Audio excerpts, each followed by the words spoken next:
باپ کی پگڑی بچانے کے لیے شادی کے لیے تیار ہو گئی۔ نکاح کا دن تھا۔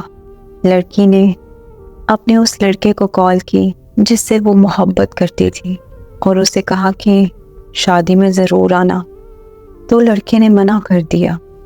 لڑکی کے بہت زیادہ اصرار کرنے پر وہ لڑکا مان گیا۔ جب نکاح کا وقت ہوا تو وہ لڑکا اس لڑکی کے سامنے کھڑا تھا۔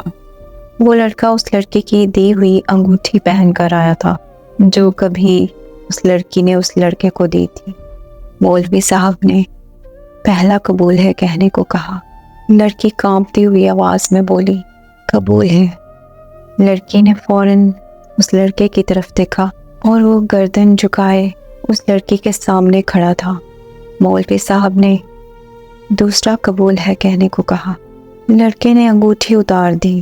جب لڑکی نے تیسرا قبول ہے کہا تو لڑکے کی آنکھ سے ایک آنسو نکل کر اس کے رخسار پر جا گرا۔ اس لڑکے کے ہاتھ سے انگوٹھی گری اور وہ چلا گیا۔ اس لڑکی کی رخصتی ہو گئی تو وہ لڑکی جب گھر پہنچی، لڑکی کی دوست بھی اس کے ساتھ تھی۔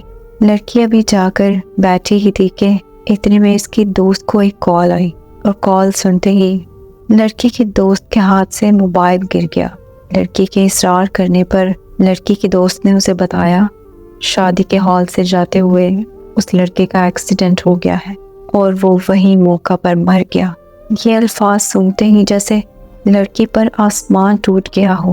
وہ لڑکی اپنے ہوش گنوا بیٹھی تھی۔ اچانک لڑکی کو پھوٹ پھوٹ کر روتے ہوئے یاد آیا کہ اس لڑکے نے اس لڑکی سے کہا تھا کہ اگر تو میں تمہارے نکاح پر آیا تو میں مر جاؤں گا، اور لڑکی کے اصرار کرنے پر ہی وہ آیا تھا۔ لڑکی اور پھوٹ پھوٹ کر رونے لگی کہ میرے کہنے پر وہ آیا تھا۔ آج کے بعد اس بوجھ کے ساتھ زندگی گزارنی پڑے گی کہ وہ لڑکا میری وجہ سے مرا ہے۔